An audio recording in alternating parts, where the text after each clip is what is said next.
Hello, and welcome back to another episode of Crane Kick Commentaries. As always, my name is Jack Domastro, and I am joined by my very good friend, Keaton Byer. Hello, Keaton. Hello. How's it going? Not too bad. Not too bad.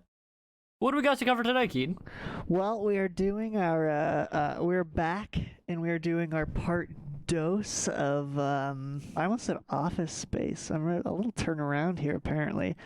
No, we're doing the General, part 2, where we're actually going to talk about the production of the film, as well as a little bit, I don't know, like how did they shoot it section's gonna work. I actually have some interesting things to say about it. Sweet. Well, I was gonna say I don't know how it's gonna work, but like Yeah. it's gonna be different for this film for obvious reasons than it normally is. Obviously, I think it was shot on film.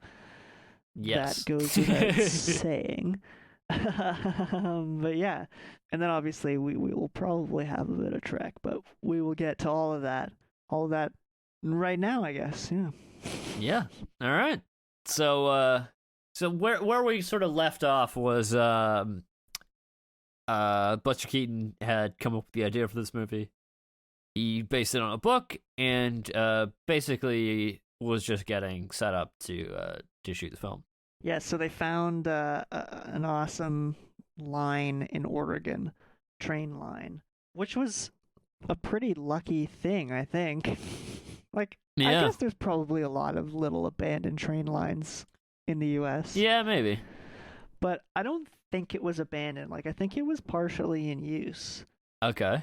From what I understand is, like, according to the book, which once again I will mention the book, that especially, like, a lot of part 1 was taken from that book, but a lot of part 2 comes from the book Buster Keaton, Cut to the Chase by Marion Mead.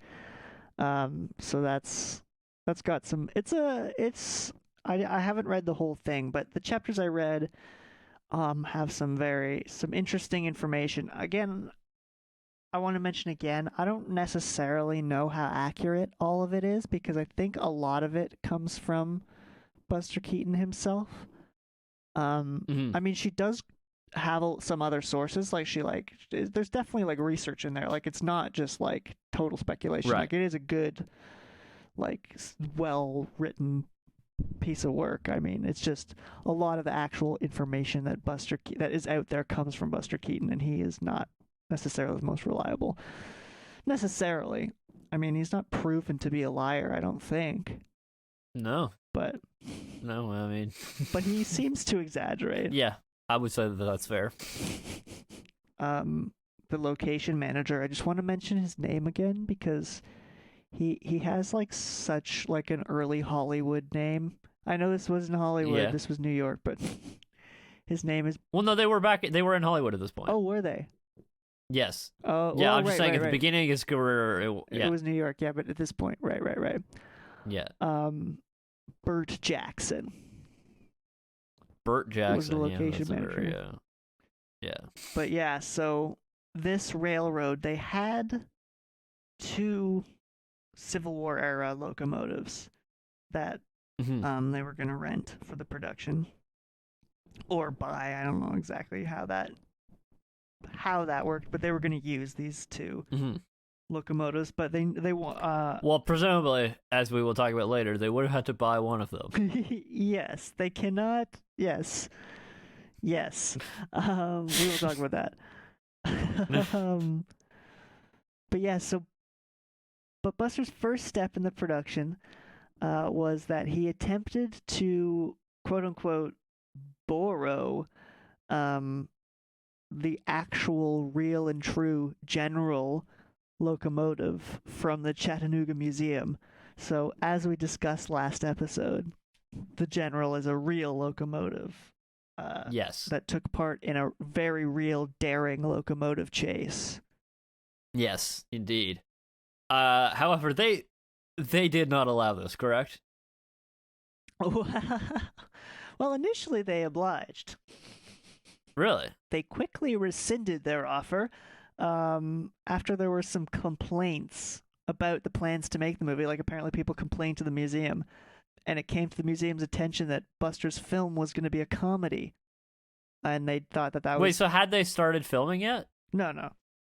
Okay, so they never actually used it in any of the shots. No. It was all Yeah. pre-production Right. at that point. So they didn't let him use it because it was a comedy. Basically, And they didn't. they thought it would be Right, okay. disrespectful. Okay. They thought it. I mean, I don't fully blame them for their decision not to let him use it, but that wouldn't have been my reasoning. No, not at all. Like if you had ever seen a Buster Keaton film, I think your immediate reaction would be no. Yeah, that's kind of what I was 'Cause thinking, you're- is that they hadn't seen any of his other films. Because it's like this is a one of a kind historical item, Yeah, you know? yeah, and that's the general from. Yeah. You wouldn't want it to be involved in any sort of dangerous stunts or anything, would you? No. And as we will learn, there were some dangerous stunts. I mean, if you've seen Many. the movie, you know. Yeah, you've seen it. Everything you saw on the screen was real. Yeah, basically, like as real as it could be. Yeah. I'm just trying to think if there was anything except for the lightning. Yeah. The lightning was fake. But yeah, so Buster decided to he just go with the regular locomotives that were being provided to him, and on top of that, he bought a third one, Right. to be the Texas, and Yeah. So like I was saying, how Buster Keaton was like super into making everything very real. yes, He really damn tried his best, trying to get the actual fucking train. he tried his damnedest, Yeah. but it wasn't to be. But yeah, that was something about him. Apparently, we kind of touched on that last episode, but just the fact that he was super into making it as accurate as possible, especially visually. And it was like said that like stills from the movie, especially like the Civil War like costumes and the Civil War reenactment bit, are like you could mistake them for real photographs from the Civil War because of like the attention to detail. Mm-hmm. Surprising amount of detail paid to that. Yeah, definitely. But I mean, I guess he is clearly very detail oriented in a lot of other ways as well. Yep. So basically, you posed an excellent question. Basically, I was wondering, having seen this film and knowing that it was all 100% real, how did Buster Keaton survive the making of this movie? Who the fuck knows? Let's talk about the stunts, some of the stunts that he does in this movie. Okay, sure. What's the most... Which one do you want to start with? I think, what do you think the most dangerous one was? I don't know. Maybe the one where he's like on the front of the train. That's the one that I would think is the most dangerous. Yeah. He's on the the cow plow or whatever.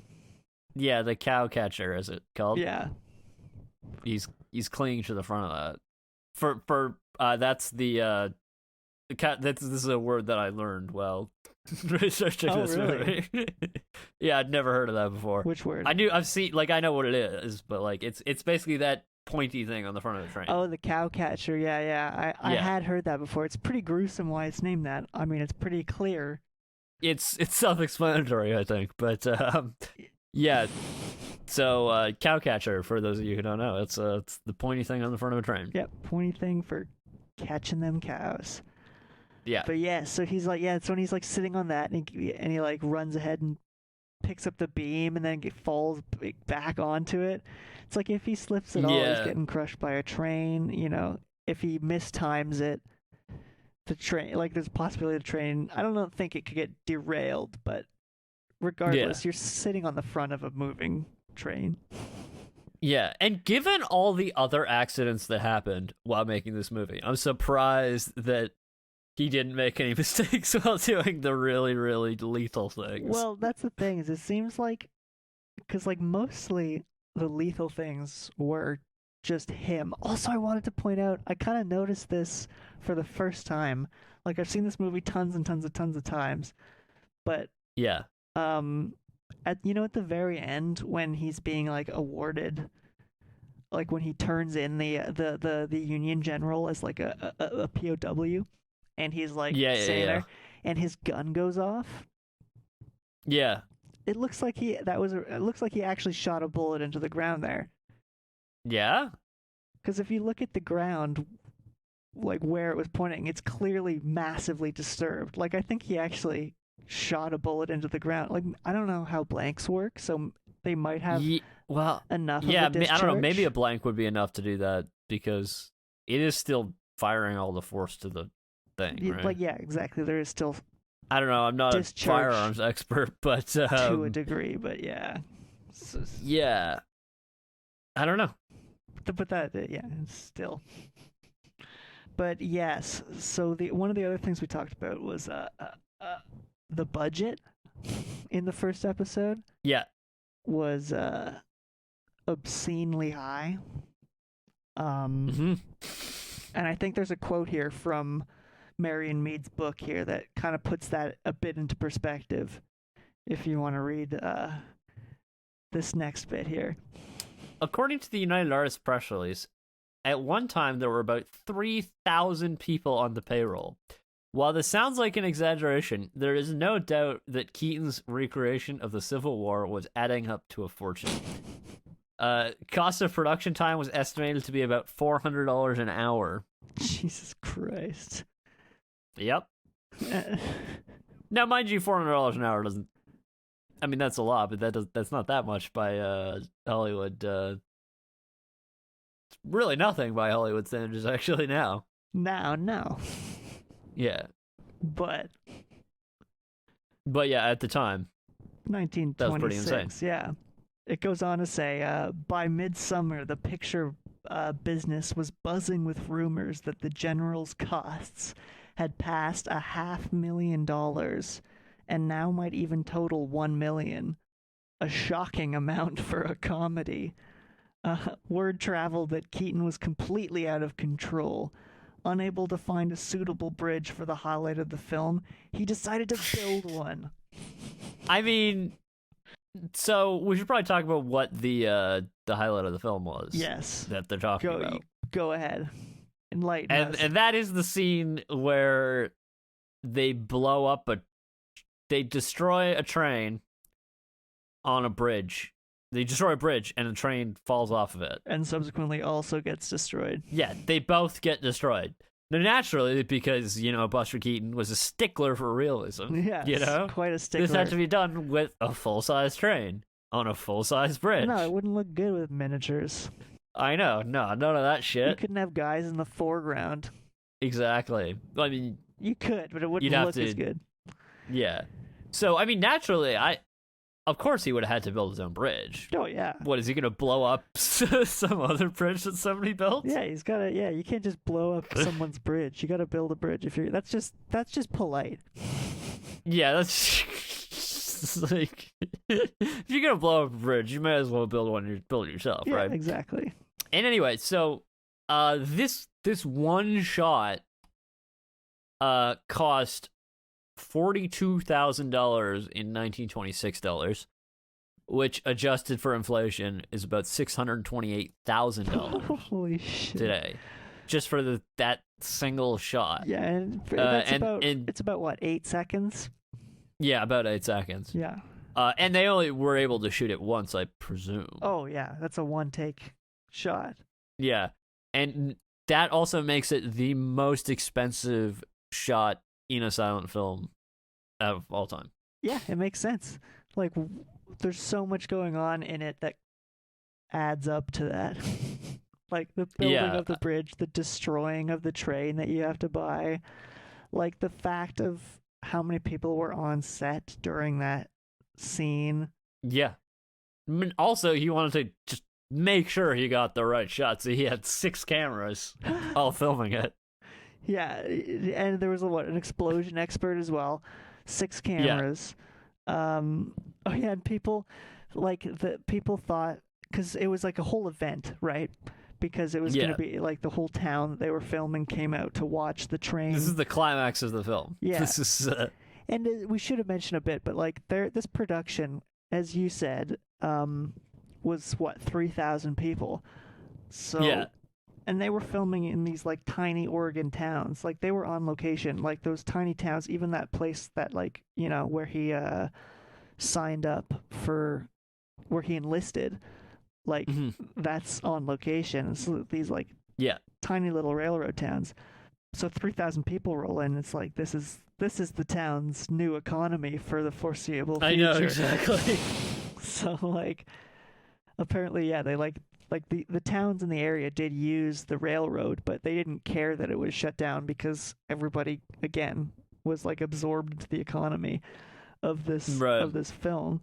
So the whole point of that was that like this was the, as you say, the climax. So so the whole town came out to Yeah. watch it, but the dummies that they put in the train were so lifelike that people thought that it was real, that people were actually in the train, and they started screaming and there was all this commotion because people thought that someone like, yeah, it didn't go well initially.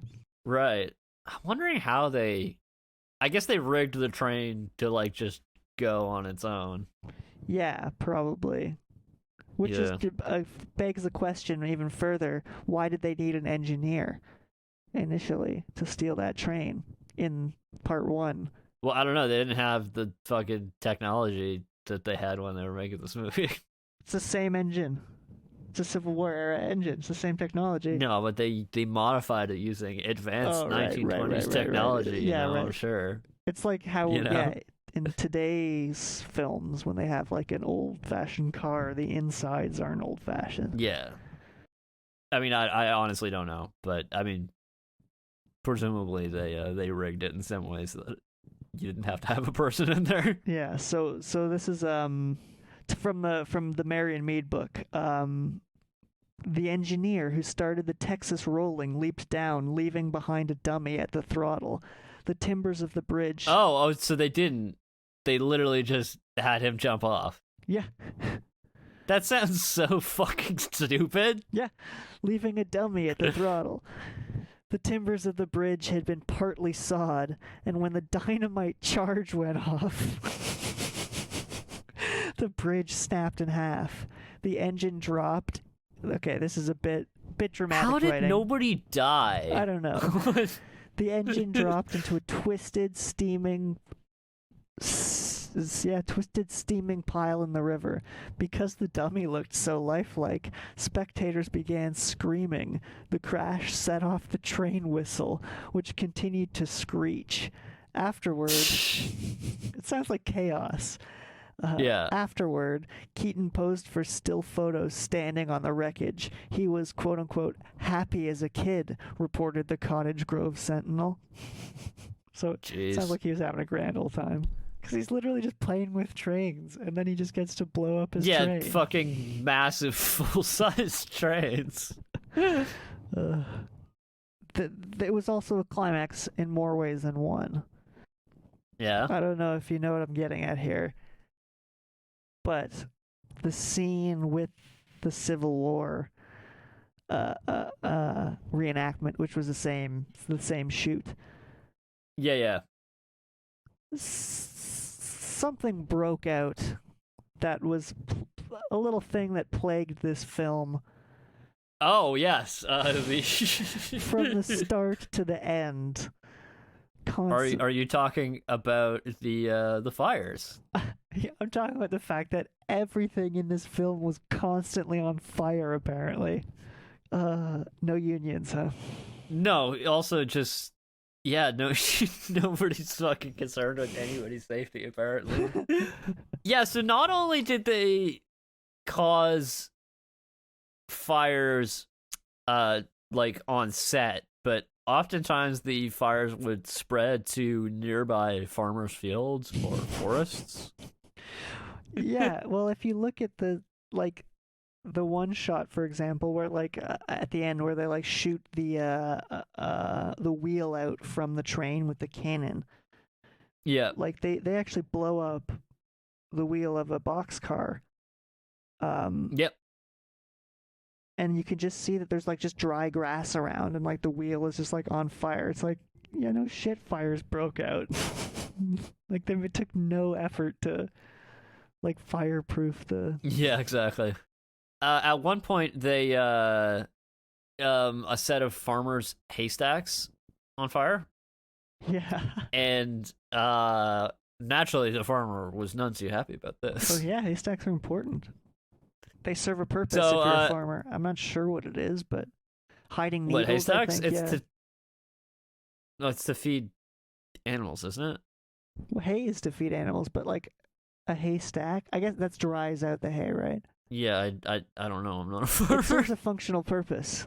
The stack of hay. But anyway, they ended up having to compensate the farmer $25 per haystack, which is, I don't know, a lot of money. I mean, that's at the time. That's not. If you $25 for a haystack seems like a lot, but assumedly they burned a lot of haystacks, considering that it's mentioned in this book. There was over a dozen forest fires. Oh my god! Several which have shut down the film. One of them cost over $50,000 to the production. Holy and shit. Caused so much smoke that the crew was forced to shut down and return to LA. Jesus Christ. Yeah, because they just couldn't film. Like, Jesus Christ, that might have been that final. Yeah, I think that was during the final battle scene. Like, because it sounds like the fire that broke out there was like the biggest one yet. Yeah. Maybe that was from the cannons. Yeah, I mean, so they also playing like all these soldiers. They had like the National Guard come in as extras, which is really weird. But I think that happens actually quite often in films. Oh, really? I guess it kind of makes sense. Well, yeah, because the National Guard most of the time doesn't have much to do. Yeah, I mean that's what they're there for, though. Can't blame them for that. They're guarding the nation. Yeah, exactly. They're on guard. Exactly. But yeah, so they to film the they didn't have quite enough people, I guess, for this reenactment. Really? Yeah. At one time. I don't know. Well, as you say, there was like 3,000 people at one time on the payroll. That might have not been at this point, obviously. What they said was that they would shoot all the guys charging on one end, and then they would all switch costumes.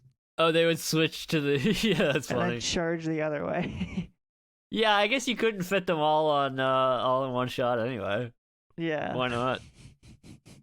So that's double the amount good. of guys.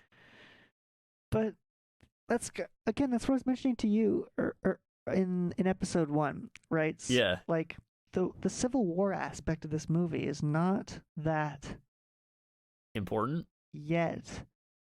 It's such an accurate Civil War. Yeah, it's like they put a lot of effort into like a section of the movie that is both not very long and like not particularly important.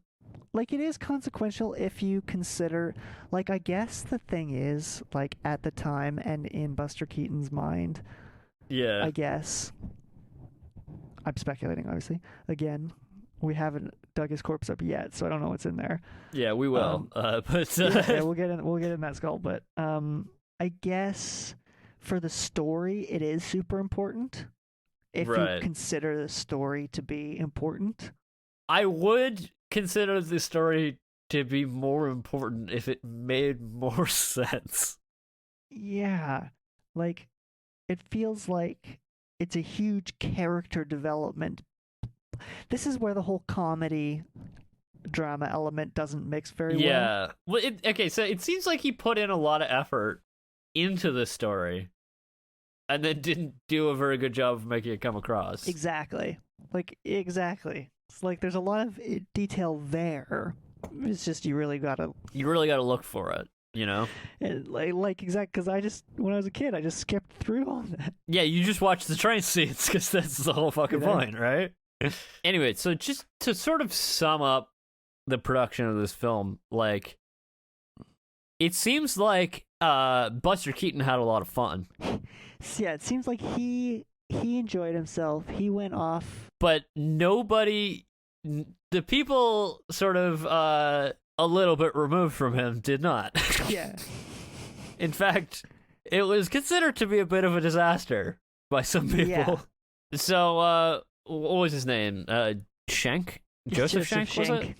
So, Joseph Schenk, pretty upset with the whole operation. Pretty upset with the whole operation. The book says, Schenk went on the warpath, trying to rein in a runaway production. Keaton, struggling to get the shots that he wanted, seemed supremely indifferent to Schenk's concern. He had major aggravations of his own. From the start, the production was plagued by accidents, and the field hospital kept humming. Keaton himself was knocked unconscious when he stood too close to a firing cannon. Christ. And the assistant director, Harry Barnes, was shot in the face with a blank cartridge. Oh my god. One of the train wheels ran over a brakeman's foot, which led to a negligence complaint and a $2,900 lawsuit. Oh my god. Imagine if that happened today. That would be a lot more. I mean, obviously it's inflation. It would not be $2,900. It would be a lot more inflation money. Adjusted. And also the movie would probably be completely fucking shut down. Yes, absolutely. They would not get past that. That's fucking hilarious. I find, like, obviously there's a lot of problematic shit if you want to think about it like that, but the fact that it happened in 1926, I find it's a lot easier to just laugh at it. It was the fucking Wild West back then. Exactly. It's so much easier to just fucking laugh at it than it is when we're doing, like, a movie from the 90s or something. I know, yeah. It's like, this is a fucking circus. Yeah, like the Wild fucking West. Yeah, honestly, like, it was the Wild fucking West. Like... Oh man. But yeah, from what I understand, like, this was the last movie that sort of Buster Keaton got to do whatever he wanted with. But yeah, basically, like, the Schenk, the guy who was funding Buster Keaton Productions, which was his kind of offshoot of United Artists, was his basically like his no hold barred or whatever. Like, here's your money. Go make us a bunch of movies. Yeah, sort of from then on, they took a more active role in sort of making sure things didn't get out of control like they did here. Exactly. They did not give him the reins in the same way ever again. Yeah. And, which I don't really blame them for. No, it sounds like it was a bit of a disaster, and considering that how they didn't make nearly as much money as they had hoped or had wanted to. And... yeah. At the time, the critics kind of panned it. They didn't get it, man. So can we read what what some of the critics said? Yeah. Variety reported of a theater in which it played, quote unquote, after 4 weeks of record business with Flesh and the Devil, looks as though it were virtually going to starve to death this week. It goes on to say that the general is far from funny and that it is a flop. Jeez. The Los Angeles Times said that the picture is neither straight comedy nor is it altogether a thrilling drama.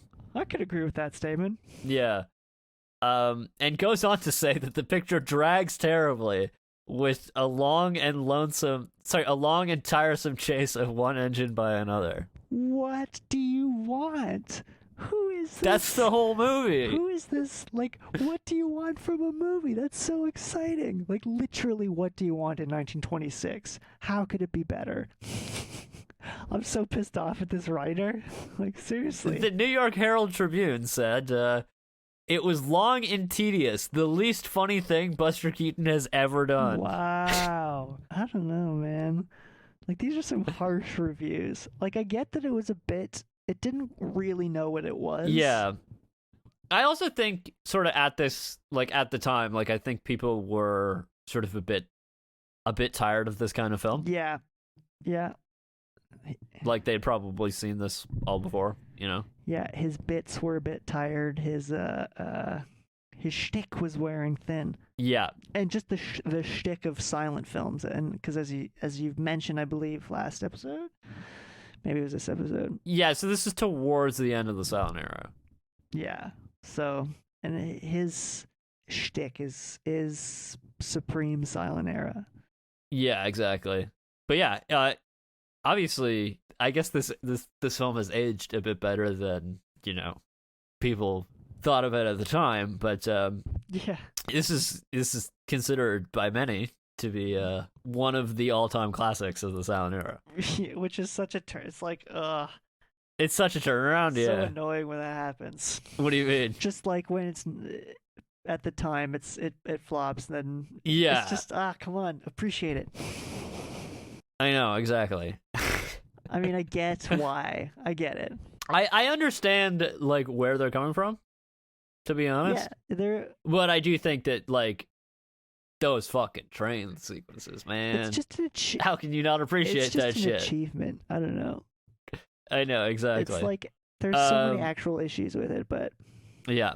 So I think that sort of wraps up that sort of section about it. What do we want to do next? well, I think kind of an offshoot of the production Yeah. is I mentioned at the top of the episode that we were gonna take a look at our new segment, which again still has How did they still shoot has it? its training wheels on, but they're coming off now. I think Yeah. it's Yeah, I think we're getting into it. yeah. So let's talk about how they shot it. Yes.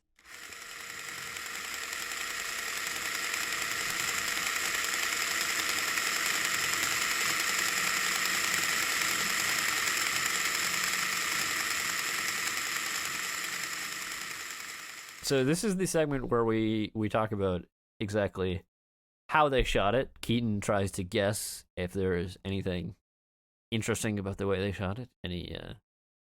Yeah, the first. Tries to guess the process. More recent films will be mainly focusing on like whether or not it was film or digital. Yeah.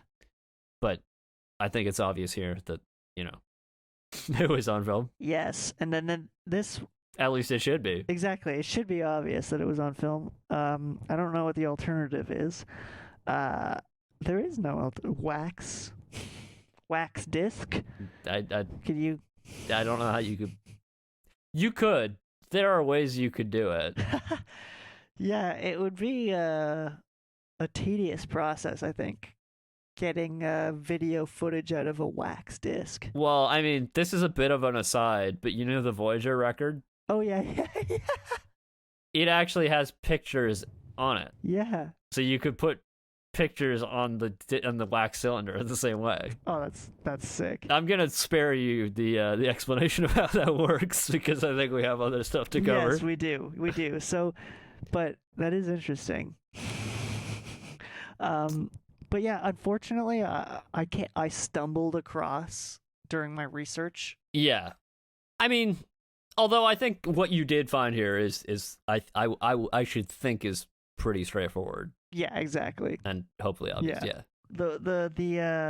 The first thing though was the cameras, and I was wondering what you thought about that. Basically, they used pretty much the standard camera of the age, Right. which was, well, in Hollywood generally they were Bell and Howell was pretty much the only game in town at this time. Right. Although later on they had Mitchell cameras, but one of the interesting things about these cameras though is that you could not see what you were filming. What? There's no view So finder at all. So there was a view scope. There was a view, but you couldn't look through it while you were filming. So you could line up your shot. So what you would do is you'd line up your shot. You basically had a viewfinder that could look through the lens, or you could have the camera in front of the lens, but you couldn't do both. So you had to literally shoot with the camera. So you had to look through the lens with your viewfinder, set up your shot, and then you turn a lever which rolls the camera over in front of the lens so that you could start filming. That's so weird. That's awesome. Yeah. So yeah, later cameras obviously fixed this. Well, not obviously, but using what's called a reflex mirror, which basically it between each frame a mirror comes into the lens and sends it to the viewfinder. Okay. I was actually trying to figure out in my head how that worked because I was just thinking I don't actually. But they hadn't figured that. They hadn't figured out how that works yet. Yeah.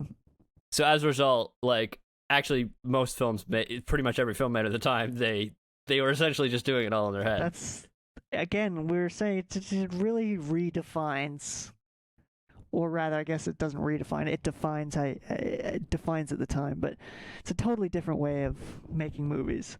Totally. Yeah, definitely. Separate process to how they're made now. So, I guess that is a fairly important aspect, but that's not what I wanted to talk about. Okay.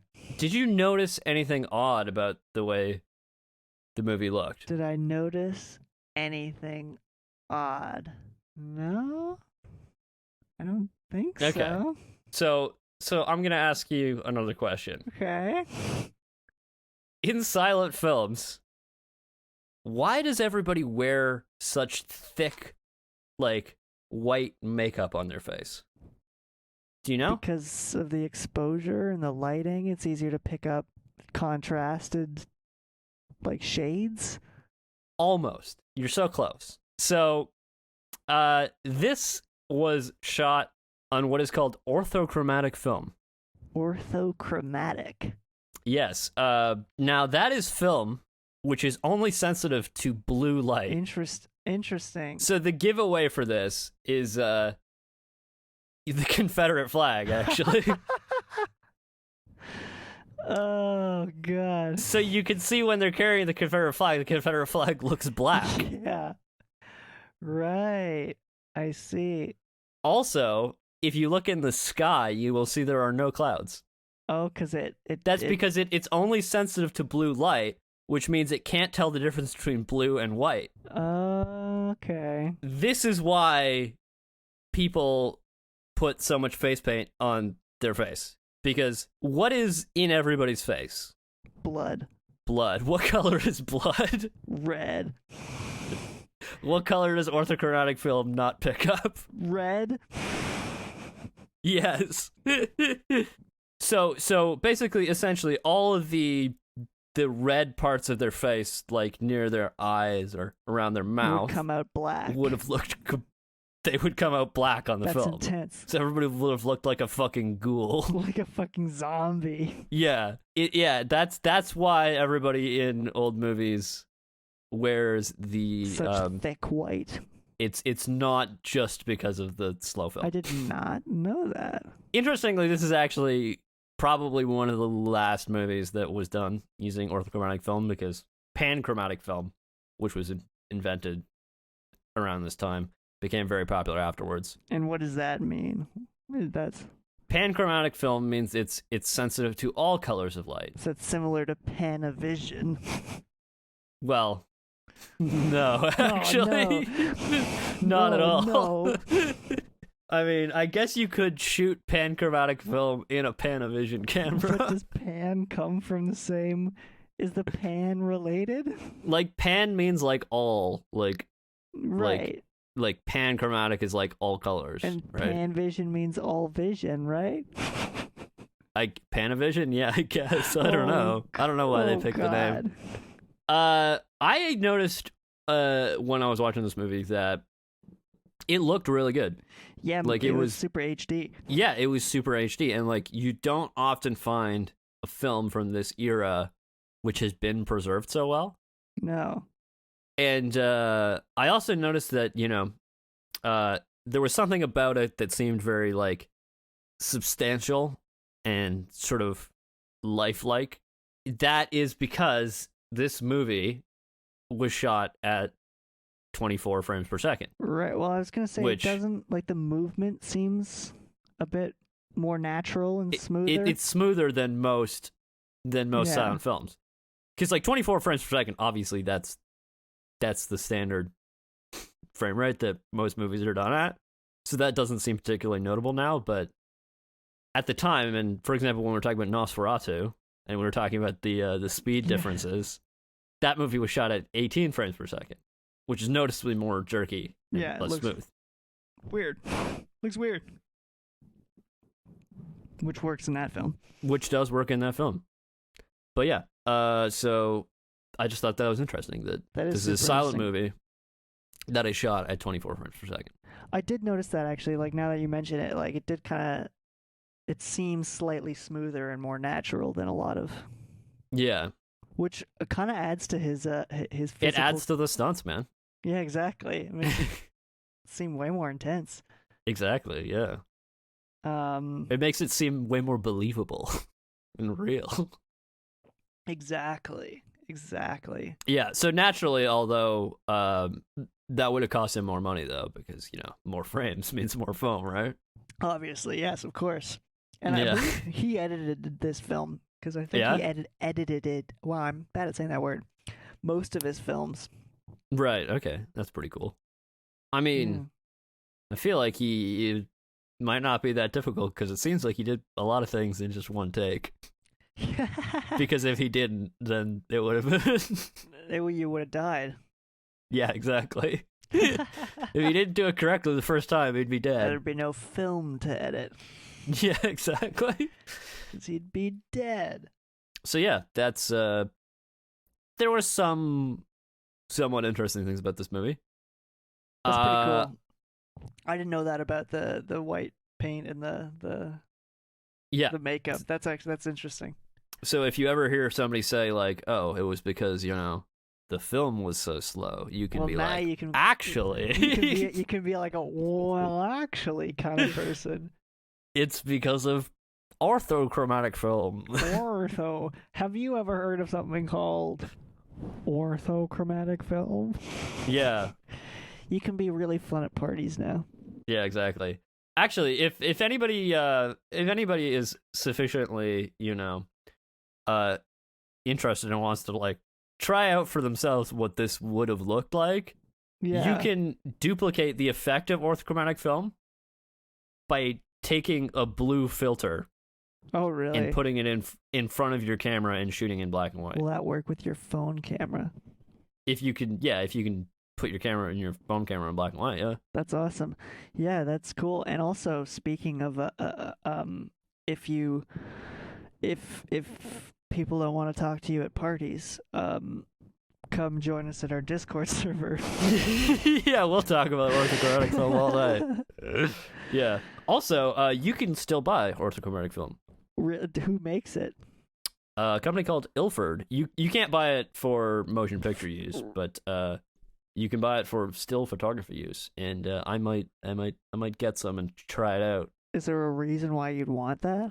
It looks kind of cool. Gives you the feel of a 1920s movie, I guess. Fucking photographers, man. It looks cool. It looks cool. I mean, yeah, I might try getting some.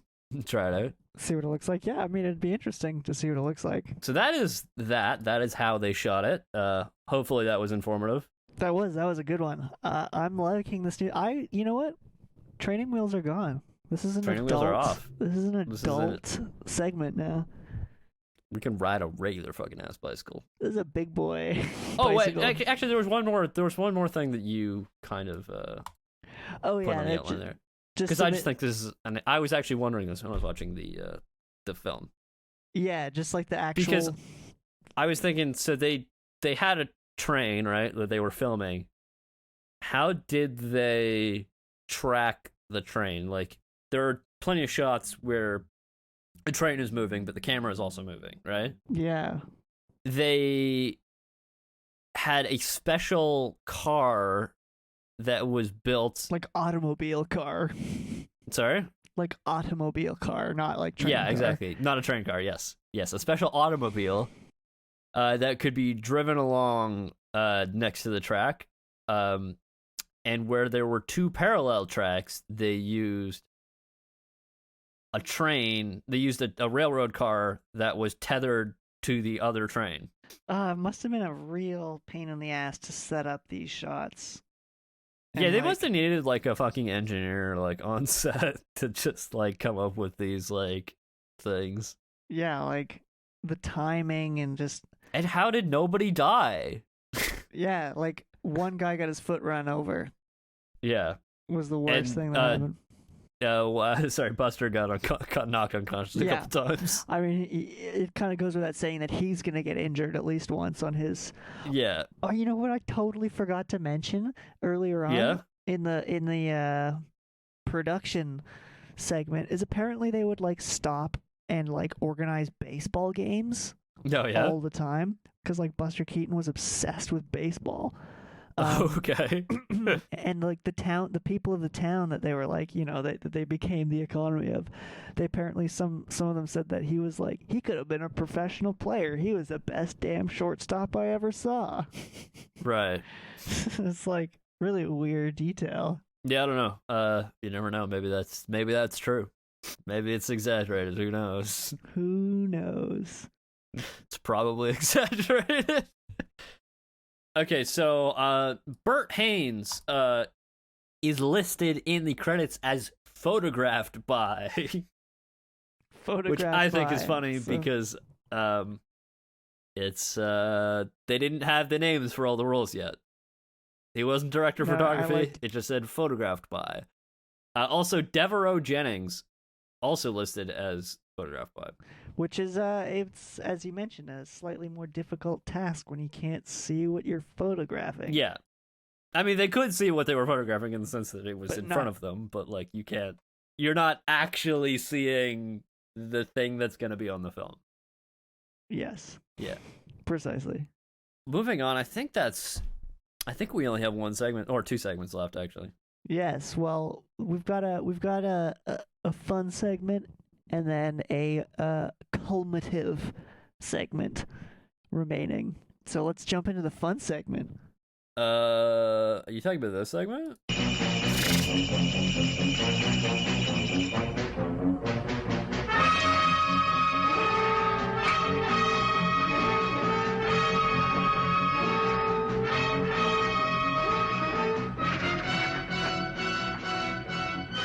Welcome to 6 Degrees of Star Trek. Welcome. This is gonna be a weird one. Yeah, so this is the segment where we find connections between this film and Star Trek and all of the screen incarnations of Star Trek. Yes. So basically this, just based on its age, was difficult. Yeah. When was the original series? 1966. So 1969, I believe. 40-year difference?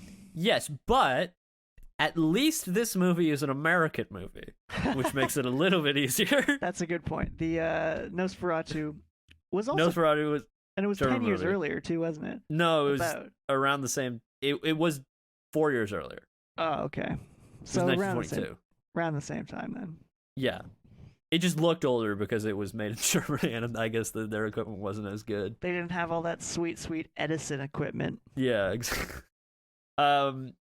Anyway, so I guess we will do this in decreasing order of connection distance. Gotcha. I gotcha. Yeah, like leading up to the closest. Yeah, we'll end with the shortest path. Right. Okay. Gotcha. Yeah. So, okay. First, how many degrees is this? You got one. This is a 3 degree. That's shockingly small. This is the longest one. Wow. Okay. Lay it on me. So, we start with Buster Keaton. Okay. Naturally. Who was in the film It's a Mad, Mad, Mad World. Mad, Mad World. When was that?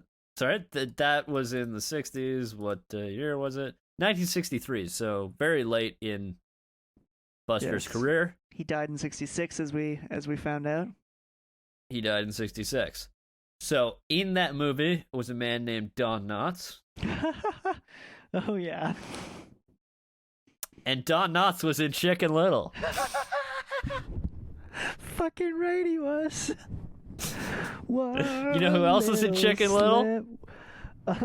Jean-Luc Picard was in goddamn Chicken Little. Patrick fucking Stewart.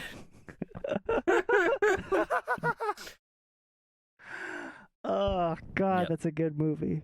I've not actually seen Chicken Little, but I think it's been a connection before. We've touched on it before. It's a Zach Braff vehicle, I believe, 2006. Great film. Yeah. Now the thing is, like, there's actually a lot of 3 degrees that I could do. Right, because the six I forgot he made movies in the 60s. It's like He made like a few, yeah. but go on. So I'm gonna go ahead with Marion Mack, who is the leading lady of this film. Yes, who we have not really talked about it at all, but No, I mean perhaps we should have actually, because she actually has a pretty interesting career. yeah, I guess I didn't talk about like her because her involvement in the film isn't actually that interesting. Like she's interesting, it's true, but Yes. So her relationship to the film is not particularly interesting. no. And apparently, like Buster Keaton, kind of like I guess the most interesting thing is that he basically like was super shy and like didn't talk to her very much at all until the very end, and that's like the only thing of real note, Yeah. from her. But yeah, she was making a lot of money beforehand though. She was like a Yeah. No, she had also she was writing a lot of films. oh really? I didn't know that. Yeah, she was. In fact, the film that we're going to talk about, or the film that she is connected through, is a semi-autobiographical movie about her. That's awesome. What's it called? Yeah, it's called Mary of the Movies in 1923.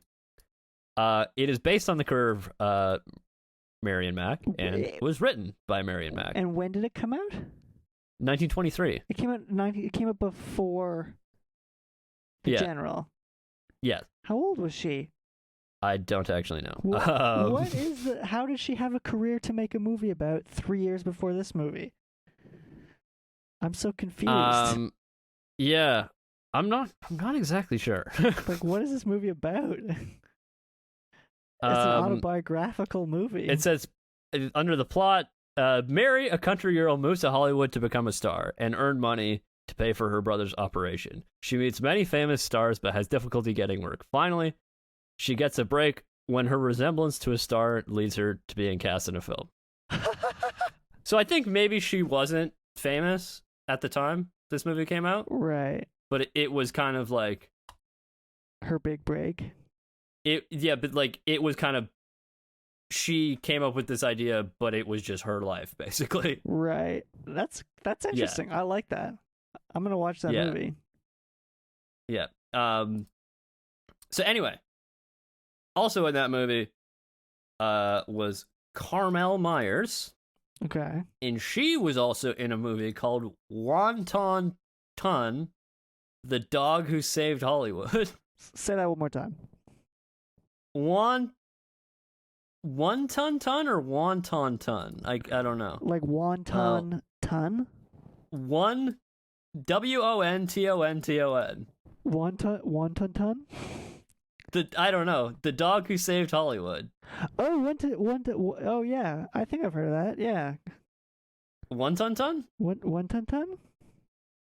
No, I'm thinking of Rin Tin Tin. Apparently, this is spoofing the craze surrounding Rin Tin Tin. That's what it's notable for its large amount of cameo appearances by actors and actresses from Hollywood's golden age. That's pretty fucking funny. But anyway, also in this movie is a bunch of people, but who we care about is Dean Stockwell, who we have mentioned before. Yes, because Dean Stockwell. He was in Star Trek. Naturally. In Star Trek Enterprise. He was in the 2002 episode of Star Trek Enterprise called Detained. He played Colonel Grat. Man, I love how close Star Trek is to everything. Fucking I like how in this one the second connection's even older than the General. Exactly. I like that. Okay, so but that's not the end of it. No. So, Buster Keaton, back to him. Okay. So, in 1965, he was in a TV movie called The Man Who Bought Paradise. Okay. A TV movie called The Man Who Bought Paradise. Now, Okay. I don't know what that movie is about, nor do I care. Okay. Forget it. The point is, who else was in this movie? Man named Ray Walston.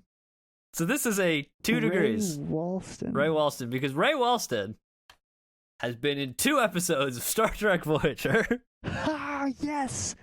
Which 2 episodes? The 1998 episode In the Flesh and the 1999 episode The Fight, both as the character Boothby. So do you remember the episode The Fight? It's the one where Chakotay is like going crazy and he thinks he's a boxer. Oh, yes, that's such a sick fucking episode. I mean, it's not, but I like that episode. Yeah, That's a silly it's episode. really weird. I love Chakotay episodes. Yeah, I know. Oh wait, he was also in an episode of Star Trek: The Next Generation as the same character. As the same character, okay. So it's a recurring. It was which season of The Next Generation? Much earlier. So 1992 was season 5 of. Oh wow, so there's a lot of time in between. Yeah, he's only been in 3 episodes, but I believe that he's supposed to be the groundskeeper at Starfleet Academy. Oh, I totally remember that. Yeah.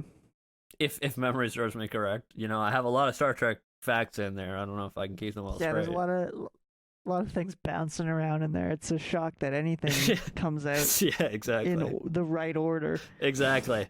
But anyway, yeah, that is our closest connection, the closest I could find at least. That was excellent. Because I believe that most of the people who were in the actual film, The General, were dead by the time Star Trek started. Yeah, I would imagine either dead or not in movies. Yeah, dead or retired. Yeah. And most of the people who were in Star Trek had not been born yet. Kind of fair that there's not really, like, maybe there is a one connection, but I doubt there's like a document. Yeah, I mean this connection. movie's really fucking old, man. Yeah. So anyway, so that about wraps up 6 Degrees of Star Trek, and all I have on that front, we had 3 connections there, all very distant. That was good. No, they were, like I said, I think Star Trek is always right around the corner. It is really, yeah, you're right. You're 100% correct.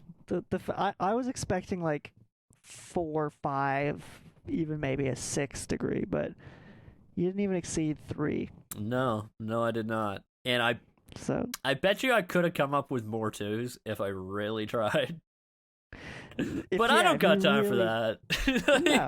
No, you'd have to dig through credits after credit after credit.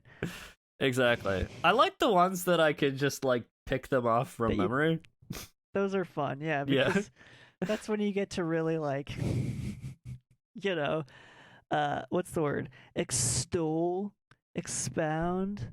What's the word I'm looking for? Extol, I think. I don't know. Are you trying to say to show off my Star Trek knowledge? Yeah, but show off is a crass word. Right, yeah. It's an ugly word. It's an ugly word, sure. But anyway, perhaps we should get into some final thoughts. Yeah, let's finish off the episode with our last thoughts. I think I went first last time, so you go first this time. Okay. So yeah, basically, I really enjoyed the action. It was all very good. There was very impressive, I should say. And I also thought a lot of the jokes were still damn funny. Yeah. And I laughed out loud at several points during this movie. Yeah, me too. Alone, there was a guffaw or two. Yeah, exactly. So yeah, it's it does exactly what it was supposed to do, and damn, I think it does a good job at it. Yeah. However, I think that its plot may be somewhat lacking. Well, not the plot itself, but the explanation of the plot, the conveyance of the plot. And once again, I think this comes down to Buster Keaton not wanting to put title cards in, perhaps maybe because he couldn't read them. I don't know. It's possible, yeah. But no, definitely real fun movie. It's a good time. Yeah, I enjoyed. Although, once again, a little bit of a hard to understand the plot and kind of weird stuff about the Confederacy. Yeah, it's a bit weird that cheering for the Confederacy is a bit weird. I mean, you're not cheering for the Confederacy, obviously. Yeah, you're but cheering for Johnny Gray.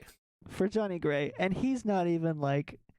He just seems like he's a nice guy. He just wants to drive his fucking train, okay? He just likes his train. Yeah, he has one love, two loves. Yeah. Yeah, yeah. I think you're totally right. I think it kind of lulls only for the reason that the plot isn't exactly clear and it's not actually ever really made to be that important. Yeah. But it is like constantly. It's captivating. The action is constantly captivating. Oh yeah, definitely. Like I never got bored watching the movie. No. Yeah. Yeah, and yeah, as you say, there's like, what was the gag that I was trying to think, which one made me guffaw specifically. I don't know. There's a couple. I think it was the one where like he like looked up and the car wasn't there anymore. Yeah. Because it goes off like onto a different track. He like looks up, he like does a double take, like blinking. Yeah. Hilarious. There's also like sort of the really early one where he sits down on the train, like the bar between the two wheels. I don't know what you call that thing. Oh, yeah, and then the train starts rolling away.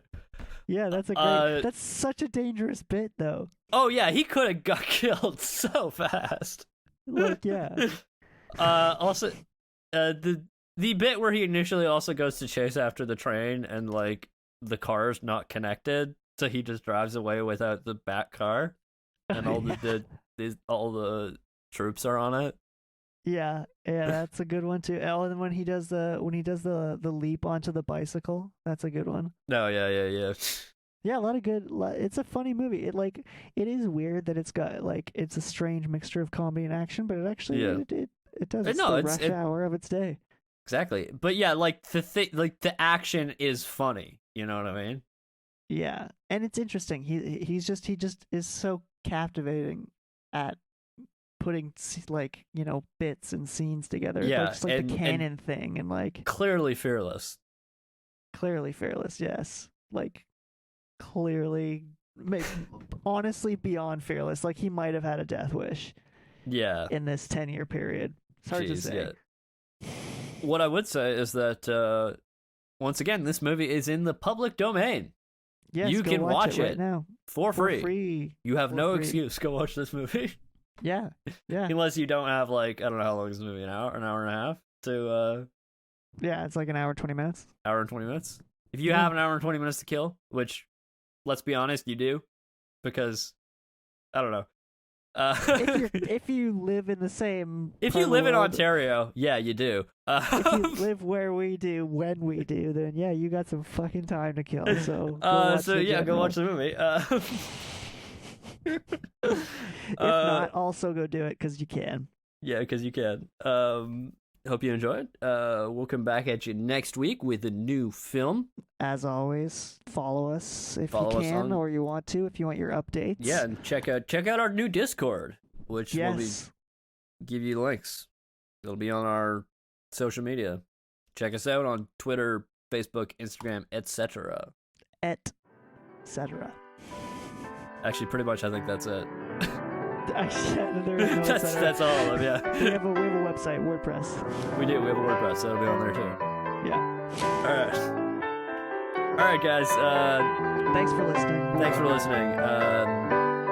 And special shout out to our listeners in the Netherlands. So yeah, hope you enjoy listening to our podcast, and we hope to see you back. Thank you very much. Yes, thank you.